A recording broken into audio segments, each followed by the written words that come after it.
이제 얼굴이 긴장하고 계신 것 같아요. 좀 긴장 푸세요. 13주년 기념 예배를 이렇게 드릴 수 있도록 선하게 인도하여 주신 주님께 감사와 영광을 올려드립니다. 사실 보니까 13년 만에 기회를 3번 옮긴 것 같아요. 제 며느리가 그 얘기를 하더라고요. 자기는 유치부 때부터 한 교회를 계속 다니다가 시집 와가지고 저희 교회를 도저히 이해하기 어렵다는 표정을 짓는데 좀 민망하더라고요. 자기는 유치부 때부터 여기 결혼해서 올 때까지 한 교회를 다녔다는 거예요. 물론 이제 그 교회는 좀 교회 자체 건물이 있었기 때문에 그럴 수 있지만 저희는 이제 상가교회를 하다 보니까 본의 아니게 옮겨 다닐 수밖에 없는 그런 상황이 돼서 이제 옮겨 다녔는데 이제 어느 날 이렇게 가슴에 손을 얹고 생각을 해봤어요. 이렇게 교회를 옮겨 다녔더니 거의 99%제 책임이더라고요. 제가 좀 이렇게 좀 잘못한 것 같아요. 보니까. 그래서 성도들을 원치 않게 자꾸 이렇게 고촌에서 뭐 구례동에서 마산동까지 이렇게 막 한 거를 보니까 제가 정말 좀 잘못한 것 같아요. 요즘에 이렇게 가끔 이렇게 좀 생각을 좀 해보는 일이 많아졌어요.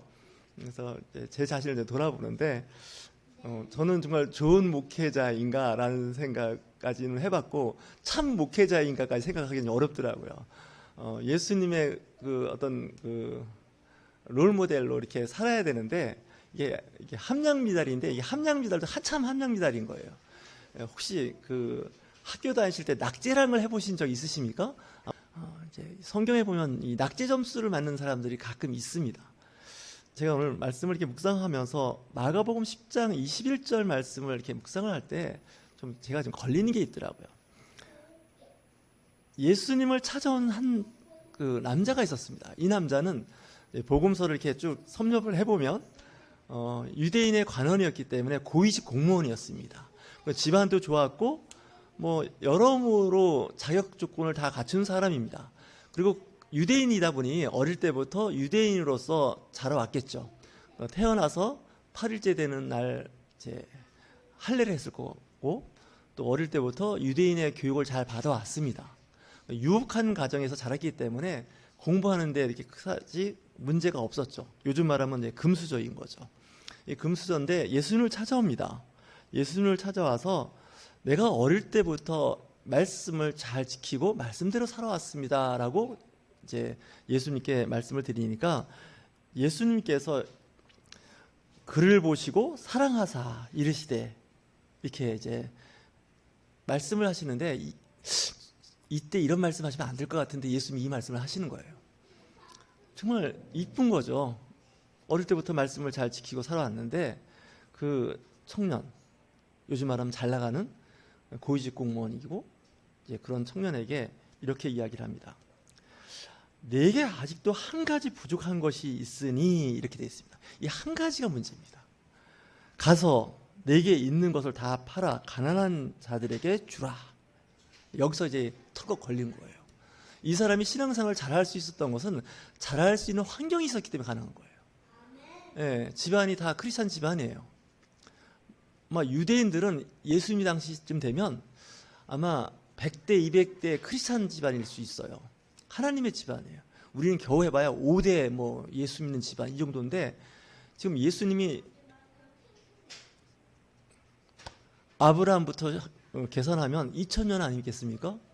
그러니까 최소한 2000년 동안 하나님을 아는 가정에서 태어나서 자라왔는데 보니까 딱 태어나서 보니까 좋은 집안에 태어난 거예요.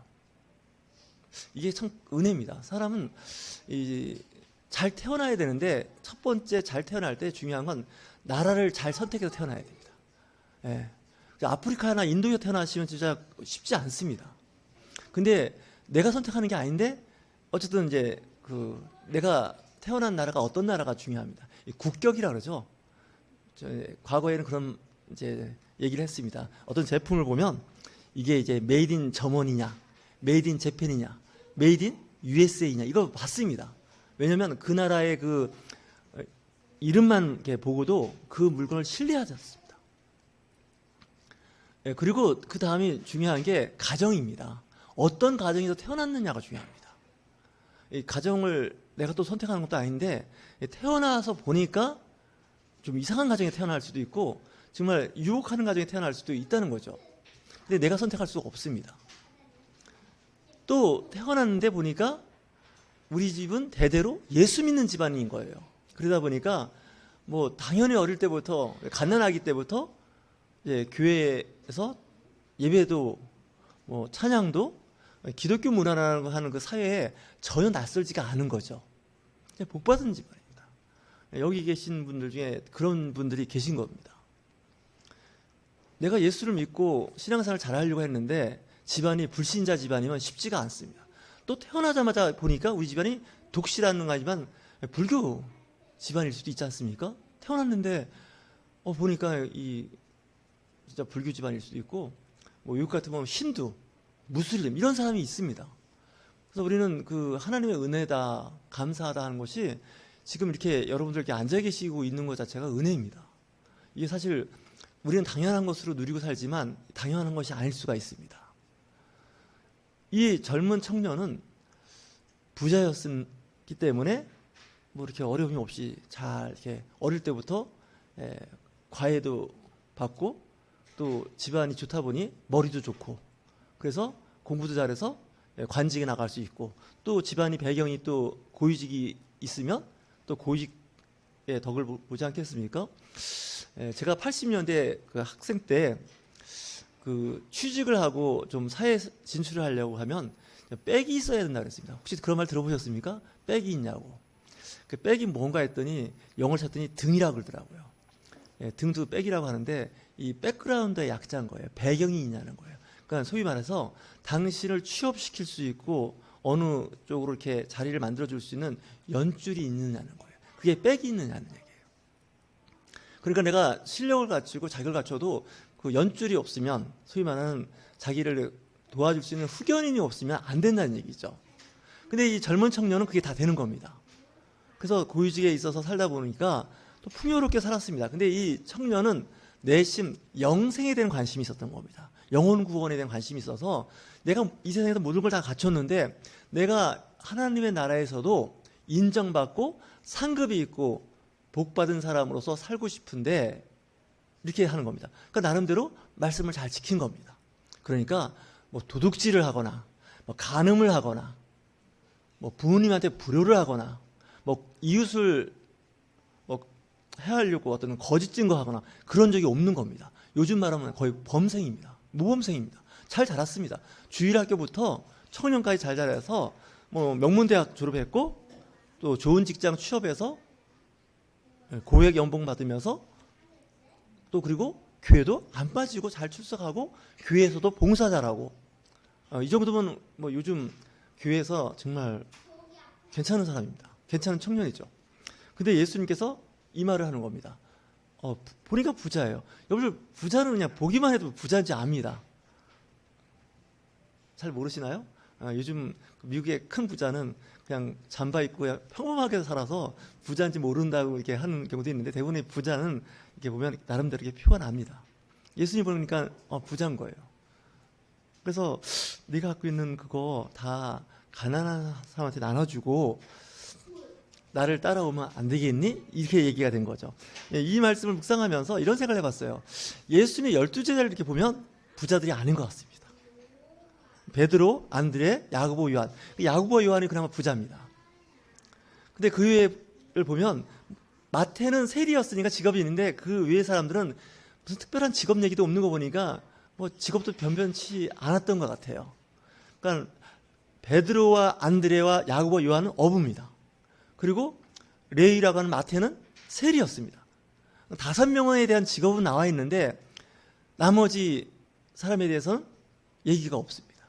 그러니까 뭐 특별히 가진 것도 뭐 시대적으로 뭐 이렇게 좀 내세울 게 없는 사람들이었습니다. 그러니까 예수님이 나를 따르라고 내 제자가 되라고 했으니까 쉬운 겁니다. 굉장히 쉽지 않습니까? 가진 거 없는데 따라오라면 가는 거죠. 근데 이 부자 청년은 얘기가 좀 다릅니다. 나 뭐 어차피 가진 게 없으니까 그냥 따라갈 거야. 그랬는데 이 청년은 가진 게 많은 겁니다. 가진 게 많은데 그냥 가진 거 갖고 오라 그랬으면 얼마나 좋겠습니까? 가진 거를 다 팔아서 가난한 사람한테 나눠주라는 겁니다. 제가 가끔 좀 이런 생각을 할 때가 있는데 참 말 조심합니다. 이거 했다가는 그 순간 그 사람하고 관계 끊어집니다. 왜냐하면 이 마가복음에 나오는 이 10장 21절 말씀이 현재도 적용되고 있는 거예요. 이렇게 좀 신학대학원에 이렇게 가보면 신학을 공부하겠다고 오는 그 사람들 중에 대부분의 사람, 제가 보기에는 95%는 가난합니다. 5%가 문제입니다. 이 5% 정도는 부자입니다.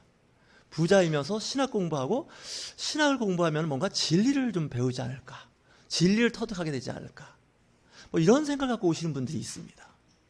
그러니까 아파트도 여러 채고, 뭐 땅도 뭐 몇만 평도 될 수도 있고 몇천 평 되고, 어림 잡으면 한 50억에서 한 100억 정도 되는 신학생이 가끔 들어옵니다.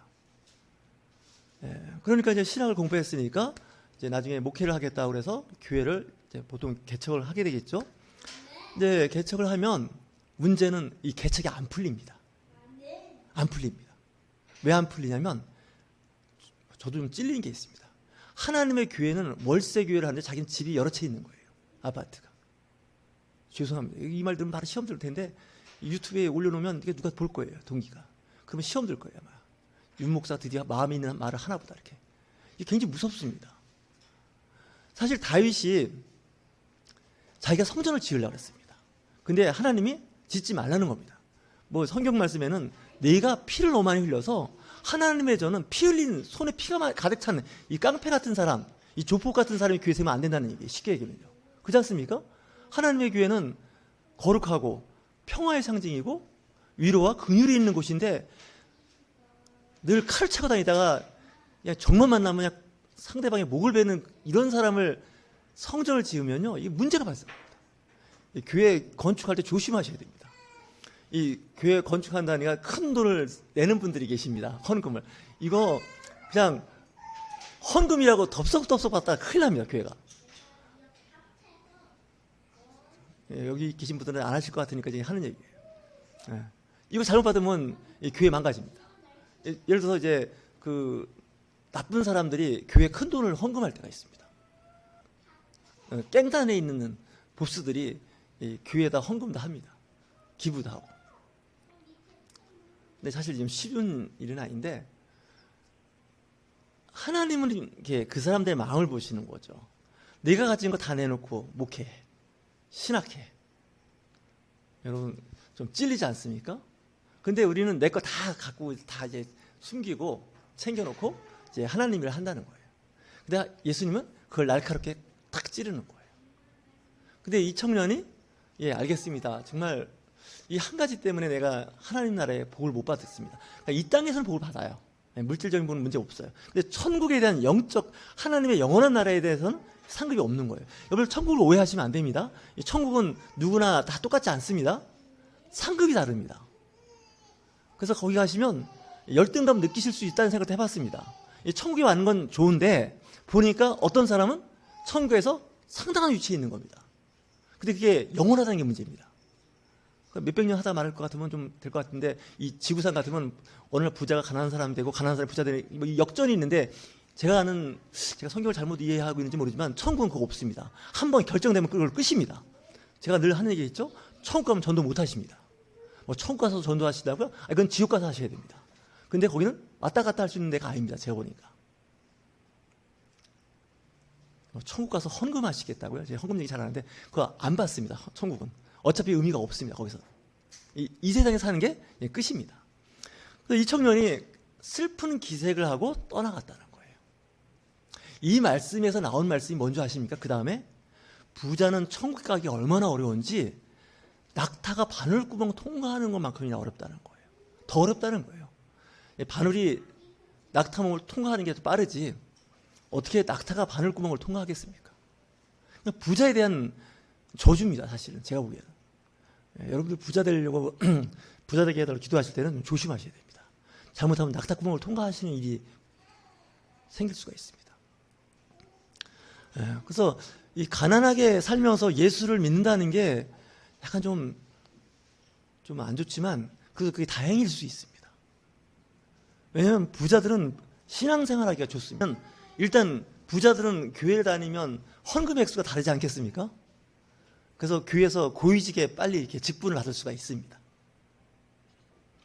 저희 교회도 한 5억 정도 헌금하시면 편법을 써서라도 장로님으로 어떻게 만들어 보려고 노력할 것 같습니다. 제가 교회도 사실 약간 그런 게 좀 있습니다. 교회가 사실 이런 것 때문에 사회에 지탄을 받는 거예요. 사실은요. 야, 교회도 갔더니 돈이면 다 되더라. 목사가 헌금 많이 하는 사람에게 눈빛을 주고 기도도 해도 좀 더 길게 하시는 것 같다. 뭐 이런 얘기가 막 교회 안에서도 막 소문이 나면 이거 담임 목사는 회개하셔야 됩니다. 사실은. 왜냐면요, 이게 자기도 모르게 그럴 수 있거든요. 사실은. 자기도 몰라요. 근데 인간은 본능적으로 그럴 수 있거든요.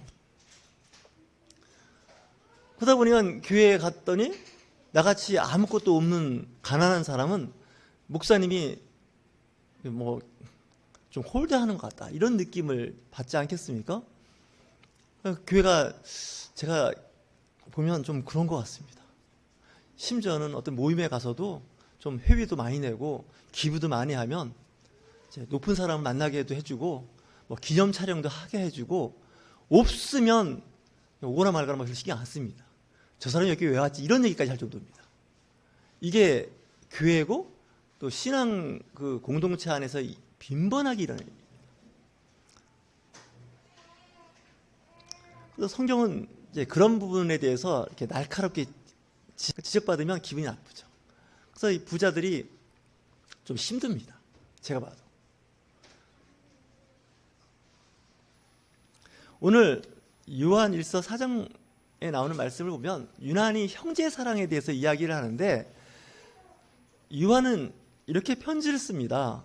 하나님을 사랑한다고 하면서 형제를 미워하면 이건 거짓되다는 거예요. 오직 예수, 오직 하나님, 오직 성령 했는데 보니까 거기까지예요. 형제 사랑하지 않아요. 가족 사랑하지 않아요. 남편, 아내 사랑하지 않아요. 늘 제가 하는 말씀 있지 않습니까? 미가서와 마태복음에 나오는 말씀. 자기 집안 식구가 윤수라고. 이런 말씀에 은혜 받고 살면 안 되잖아요. 그래서 좀 힘들다라는 생각을 해봤어요. 그러니까 성경의 반쪽짜리는요, 가짜입니다, 솔직히. 냉정하게 얘기하면. 반이도 그래도 건지면 저희 입장에서 좀 그래도 괜찮다 싶은데, 성경은 이 두 가지를 이렇게 잡으라고 얘기하죠. 하나님을 사랑하고 이웃을 내 몸과 같이 사랑하라고 했는데, 가장 가까운 이웃이 아내고 남편이고 자식입니다. 어떤 분은 교회에서는 굉장히 인정받습니다. 근데 집에 가서는 인정받는 게 아니라 거의 악마과입니다. 제가 어느 교회에 있을 때 그런 얘기를 들었습니다. 그분이 나중에 사역자가 되셨는데, 그 어머니가 교회 전도사님으로 일을 하셨는데, 얼마나 교회에 열심히 일을 하셨는데 자기 어린 성장기는 엄마에 대한 추억이 거의 없다는 거예요. 늘 가면 엄마는 없었고 자기가 밥 찾아서 먹고, 그 엄마가 없이 자라면서 분노가 생겼다는 거예요. 누구에 대한 분노예요? 교회와 엄마에 대한 분노예요. 더 조금 올라가면 하나님에 대한 분노예요. 내가 하나님한테 우리 엄마를 뺏겼다는 거예요. 좀 세게 얘기할까요?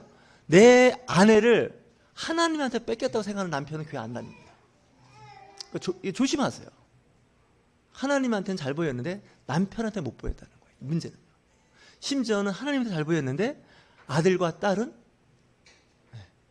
뭐 이미 고인이 되셨지만 조용기 목사님이 5월달 가정의 달 설교하실 때 그 말씀을 하셨던 기억이 나요. 그분을 뭐 나쁘다는 평하는 게 아니에요. 그분은 한국교회가 자랑할 만, 아마 세계에 내놔도 아주 영적인 아주 대단한 훌륭하신 분인데, 그분이 50년 넘게 사역을 하시면서, 전 세계를 다니면서 사역하시면서 가족을 돌보지 못했다고 본인이 말씀을 하시더라고요. 그래서 그 큰아드님 되시는 분으로 제가 기억을 하는데, 우리 집에는 조용기 목사는 있어도 아빠는 없다고 그랬다는 거예요. 조심하셔야 됩니다. 이거 굉장히요. 그래서 그분이 그걸 듣고서 충격받았다는 거예요. 뭐 토요일 주일 할 거 없이 교회의 부흥과 성장을 해서 굉장히 올인하신 거예요. 거의 가족을 희생시켜가면서 사역을 하신 거예요. 근데 문제는 뭐예요? 정작 가족은 아빠를 원했다는 거예요. 엄마를 원했던 거예요. 여러분들, 제가 목사로서 할 말이 아닌지인지는 모르겠지만, 이 교회는요, 하나님이 알아서 하실 거예요. 그러니까 여러분 남편과 아내는 여러분들이 안 돌보면 돌볼 사람 없습니다. 여러분들의 자식도요, 여러분들이 안 돌보시면 돌볼 사람 없습니다. 잘 돌보세요. 이 교회, 이게 죄송합니다. 이 자식 이거 또 오고 싶은 게 13주 전에 할 말은 아닌데, 없어져도 여러분들 다른 교회 다닐 수 있습니다. 교회가 한두 개입니까? 제가 절대 아멘 하면 안 되는데. 예. 진짜예요. 교회 많아요. 근데 내 남편, 내 아내는, 내 자식은 없습니다. 뭐 또 만들 수 있는 재주가 있는지 몰라도 그것이 굉장히 복잡해집니다. 이게. 그러니까 이 기독교가 이거 본질적인 걸 잘못 짚어서 요즘 말하면 이 모양 이 꼴 됐는지도 모릅니다. 오직 예수를 했으니까 막 교회 가서 막 청소하고 막 헌금 많이 하고 뭐 그러면 이게 하나님의 일이라 생각하는데 물론 그것도 하나님의 일이죠. 근데 이거 잘못하면 큰일 납니다. 자식들이 교회 안 다닙니다. 엄마 아빠 천국 가시라고, 난 지옥 가겠다고 이런 얘기 합니다. 들어보셨습니까? 엄마가 믿는 하나님은 안 믿겠다고. 왜 그런지 아십니까? 마음에 쓴뿌리가 생겨서 그래요. 특히 5월 달에 조심해야 되는 거예요. 저도 호교론적으로 교회를 보호하고 교회를 세우고 확장하는 마음에서는 교회 중심으로 이렇게 설교해가지고 교회를 이렇게 좀 해보고 싶은 생각이 드는데 이게 문제는 이게 성경적이 아니라는 걸 좀 늦게 알았어요. 그렇다고 뭐 교회를 뭐 이렇게 우습게 보고 교회가 없어지고 뭐 이런 얘기는 아닙니다. 교회는 제가 보니까 영원합니다. 하나님의 교회는 영원해요. 예, 개교회는 없어질 수 있습니다. 근데 하나님의 교회는 안 없어집니다. 근데 하나님이 하시는 일을 내가 한다고 할 필요는 없고 내가 할 수 있는 가족과 이웃을 돌보는 일이 더 중요합니다. 여러분 회사에서 일을 하십니까? 회사에 일을 하는 같은 직원이 이웃입니다. 그 눈에 보이지 않는 먼 이웃, 바다 넘어 건너편에 있는 그 이웃을 섬긴다는 얘기 제발 좀 하지 마시고 선교사가 들으면 저한테 돌 던질 일인데 얼굴도 모르는 선교사들 선교지에 있는 사람들 돕는다고 선교비 보내지 마시고 그 돈 있으면 5월 달에 한번 식구들끼리 회식 한번 하세요. 진짜예요. 아니 자기 가정을 거의 해체시켜놓고 해외 선교지에 선교비 나간다고 이렇게 하는 교회들이 있어요. 사실은 역사적으로도 있습니다. 근데 그 나라 그런 교회가 다 없어졌다는 게 문제예요. 정작 내 아들, 딸, 손자, 증손자들은 교회 안 다닙니다. 자기 선이 끝났습니다. 그러니까 해외 선교는 잘했는데 정작 뭐예요? 자기 자식들은 교회 안 다니는 거예요. 손녀는 교회하고 관계가 먼 거죠. 이게 저주예요. 마귀는 그걸 이용하는 거예요. 그래 하나님 위해서 열심히 해. 가정은 내가 다 망가뜨릴게. 그래서 지혜로운 사람들은 그렇지 않아요. 여러분 가정을 소중하게 여기셔야 됩니다. 탈무드에 그런 말 있지 않습니까? 한 가정 하나님께서 다 돌보는 일을 엄마에게 위임했다는 거예요. 엄마한테. 그러니까 하나님의 사랑을 엄마가 미안합니다. 아빠는 빠지는 것 같습니다. 그래서 엄마가 가정을 돌보는 거죠. 그래서 교회 돌보는 것도 중요하시지만 교회는 제가 어떻게 해볼 테니까 가정은 여러분들이 어떻게 살려보세요. 정말. 그 요한일서 4장 10절 말씀도 이런 말씀을 하지 않습니까? 하나님이 우리를 사랑하사 우리 죄를 하기 위하여 화목제물로 그 아들을 보내셨다는 겁니다. 이 예수님은 번제가 아닙니다. 속죄제도입니다. 예수님을 화목제라고 얘기합니다. 왜 화목제라고 할까요? 이 구약의 제사 중에서 화목제는 뭐냐면 그 하나님께 제사를 지내면서 그 드려진 예물을 가지고 같이 교제하는 겁니다. 서로 사이좋게 음식을 나눠 먹는 겁니다. 그래서 오늘 예배 끝나면 근린 공원에 가서 김밥 한 줄씩 먹자고 한 얘기가 그겁니다. 제가 페이스북에서 어느 목사님이 글을 올린 걸 봤는데 그분이 그러더라고요. 제발 야외에 나와서 설교하고 찬송 부르고 기도하지 말라는 거예요. 그래서 좀 이상하다. 저도 늘 봄이 되면 찬송 한 곡에 간단한 10분, 5분 설교에 그래도 예배 형식을 대충 갖췄는데 그분은 저보다 좀 더 좀 아주 그 과격하시게 말씀하시는데 야외배 나가서는 그냥 기도만 하고 그냥 먹으라는 거예요. 그 야외배예요. 그러니까 기도만 하고. 그래서 이런 생각을 했어요. 일단 예배 드리고 나가서 먹는 분 되겠다. 이런 생각도 해봤는데 사실 우리는 너무 형식과 격식을 너무 이렇게 챙기다 보니까 이 본질이 좀 약해지는 수가 있습니다. 어떤 그 예배 전통, 형식을 이렇게 하다 보면 가끔 좀 예배에서 실패하는 것이 아닌가 하는 생각이 듭니다. 예배 드리다 보면 순서 뭐 뒤바뀔 수도 있고 뭐 빠질 수도 있습니다. 근데 이게 중요한 건 아니에요. 그럴 수 있습니다. 예배는 사실. 성경에 어떻게 예배 드리라는 것도 없으니까. 근데 우리는 그런 거에 너무 예민할 수도 있죠. 그렇다고 막 순서를 막 뒤죽박죽하다는 얘기는 아니지만 우리가 좀 본질적인 거에 충실하지 않으면 이 기독교는 버려집니다. 이미 벌써 많이 망가졌습니다. 한국 기독교는. 이게 진짜 어떻게 이 수습을 해야 할지 못할 만큼 이제 어려워진 거죠. 마치 잘 나가는 청년이 찾아와서 예수님, 나 어릴 때부터 말씀대로 잘 살았습니다. 살인한 적도 없고 간음한 적도 없고 도둑질한 적도 없고 남한테 피해준 적도 없고 부모님께 효도했고 주일 성수했고 11조 감사한금 안 떼먹고 다 냈거든요. 그랬더니 예수님이 사랑스러운 눈빛으로 보시면서 한 가지 부족한 게 있는데 너 갖고 있는 거 다 팔고 나를 따라오면 되지 않겠니? 아마 이 사람이 따라갔으면 아마 13번째 제자가 되지 않았을까요? 근데 이 사람은 여기서 탈락입니다. 왜냐면 가장 중요한 그 하나 때문에 그럽니다. 이 하나가 빠지면 앞에 것 다 잘하기에 무효가 되는 수가 있습니다. 앞에서 얘기했죠? 신학교 와서 뭔가 공부하고 뭔가 이세를 하려고 했는데 자기가 다 뒤에 챙겨놓은 거예요. 난 사실 좀 읽으면서 진짜 지금도 불편한 게 있는데 아나니아와 삽비라 사건이에요. 이 사도행전 초대교회에서 가장 불행한 사건이었는데 바나바는 그걸 잘 지켰어요. 그래서 안디옥 교회 담임 목사가 됐어요. 근데 아나니아 삽비라는 그 얼마를 감추는 바람에 저주를 받았어요. 부부가 거의 같은 하루에 다 죽었어요. 근데 그게 초대교회만 있나 했더니 지금도 있는 거예요. 보니까 지금은 죽지는 않더라고요. 보니까 죽지는 않는데 뭐가 문제냐면 영이 죽어버려요. 영이 죽어요.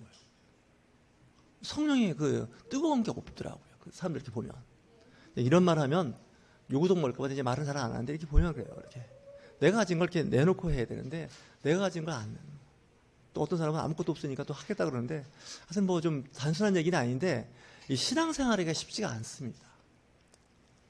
갈라디아서 2장 20절에 사도 바울이 이런 편지를 쓰죠.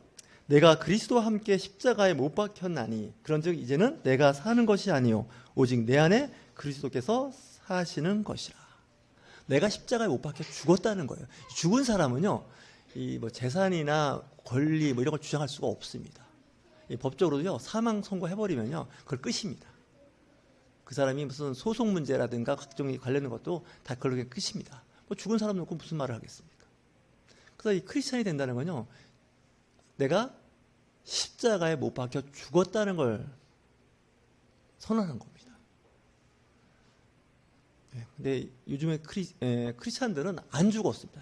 살아서 길길이 날뛰고 있는 게 문제입니다. 길길이 날뛰는 사람도 보이죠 지금요. 목사든 선교사든 뭐 교회 직분자들도 보면 다 살아있어요. 쌩쌩하게 살아있어요. 목에 핏대를 올려가면서 막 소리치는 분들 보면 안 죽은 거예요. 사도 바울도 갈라디아에서 이런 글을 썼고 고린도 교회에다가 나는 날마다 죽는다고 말을 했는데 사도 바울도 자세히 보니까 안 죽었더라고요. 날마다 죽는다고 했으니까 날마다 살아있는 거예요. 죽었는데 또 살아있는 거예요. 그래서 날마다 자기 성격 죽이고 성질 죽이고 살아야 되는데 이게 쉽지가 않아요. 죽었는가 보면 또 살아있더라고요. 하나님께서 자기 아들을 우리를 위하여 십자가에 못 박아 죽였다는 거죠. 그래서 그리스도인들이 된다는 건요, 내가 세상을 향하여 죽었다는 것을 선언했는데, 그래서 이 시대에 참된 그리스도인인지 신앙인으로 잘 살고 있는지 보는 눈이 있습니다. 살아서 길게 뛰면 이건 아직 미성숙한 사람입니다. 아직 성숙 단계가 들어가지도 않은 사람들입니다. 물론 이제 왔다 갔다 하는 게 문제긴 한데 그렇게 해야 됩니다. 저도 이렇게 보니까 이게 잘 안 되더라고요. 죽었는가 보니까 그러니까 며칠 동안은 죽어 있었는데 오늘 살아있더라고요. 자꾸 이게 반복되는 거죠. 그래서 좀 그럴 때마다 옆에 푹 찔르세요. 아직 안 죽었구만. 한번 옆에 찔러 보세요. 옆에 아직 안 죽었구만. 아직 안 죽은 거예요. 살아있는 거예요. 뭐 우리는 이걸 이제 복음성가에서 복음성가를 부르지 않습니까? 내가 그리스도와 함께 십자가에 못 박혔니 그런즉 이제는 내가 사는 것이 아니요. 이거 매 주일마다 불러야 될 것 같아요. 그렇지 않습니까? 참 어려운 얘기를 이제 오늘 말씀을 드리는데 여러분들 힘들지만 그래도 자꾸 생각하셔야 됩니다. 원래 그래서 성직자들의 가운이 검정색입니다. 교회 오실 때는 다 상복을 입고 오셔야 돼요. 나는 죽었다고 하셔야 돼요. 죽은 사람은 말을 하지 않습니다. 그리고 죽은 사람은 내 재산이라고 내 재산을 말하지 않습니다. 왜냐하면 이 죽은 사람이 재산이 있으면 뭐 하겠어요. 이미 그거는 뭐 자녀든지 뭐 외부 사람에 의해서 관리되는 거 아닐까요? 그래서 특히 앞으로 뭐 선교사가 되시겠다, 뭐 목회자가 되겠다는 분은요, 자기가 다 내놔야 돼요. 저는 그렇게 생각해요. 자기가 다 안 내놓는 사람은요, 가짜예요, 사실. 저도 이 말하는 거 오늘은 유튜브 다 지워야 될 것 같아요. 나중에 오늘 날짜로 해놓고서 딴소리 한다고 분명히 얘기할 것 같아요. 진짜 그게 쉽지 않아요. 정말 쉽지 않아요. 근데 그거 안 하는 사람들이요, 목회를 크게 하든 작게 하든 나중에 불행해지는 걸 제가 봤어요. 진짜예요. 목회자가 돼갖고 무슨 뭐 좀 교회 뭐 이렇게 하면서 그 재산 관리를 잘못하시면 영적으로 파탄나십니다. 이렇게 말하는 너는 잘하냐? 뭐 저도 잘 못하긴 하겠지만, 잘할지는 모르지만 기도할 문제예요. 진짜 중요한 얘기. 이 부자 청년이 정말 잘 나가던 청년이고 잘해왔어요. 근데 제자까지는 안 되는 거예요. 모르겠어요. 영혼 구원은 받는지 모르겠어요. 근데 하늘나라에 큰 복이 없다는 거예요. 그렇게 되면 뭐 이럴 거 아니겠습니까? 저도 가끔 이 생각하면서 끔찍한 생각이 드는데, 윤철중 목사 혼자 거룩한 척은 다 해놓고 천국에서 봤더니 아유, 어디 초가집에서 혼자 산다며. 그냥 문짝이 하나 덜렁덜렁 떨어지려는데, 뭐 이런 뭐 극심한 좋지 않은 비유인데 그럴 수 있잖아요. 네. 제가 그래서 이 목회하는 입장에서 그런 게 가끔 생각이 날 때가 있어요. 제 아내한테 늘 하는 말이 있지 않습니까? 당신은 참 교회를 위해서 열심히 해서 천국에 가면 맨션 아파트에 살 것 같은데 나는 초가집에 살 것 같다고. 내가 가끔 놀러 가면 모르는 척하지 말고 좀 잘 좀 지상에 살 때를 생각하고 기억 좀 해달라고. 그때 제 아내가 가끔 놀러 오라 그러더라고요. 가끔 놀러 가는 게 자주 놀러 갈 것 같은데, 하여튼 그게 우스갯소리지만 여러분들 그 영원한 나라에 대한 소망을 갖고 사시는 저와 여러분이 되실 주의 이름으로 축원합니다.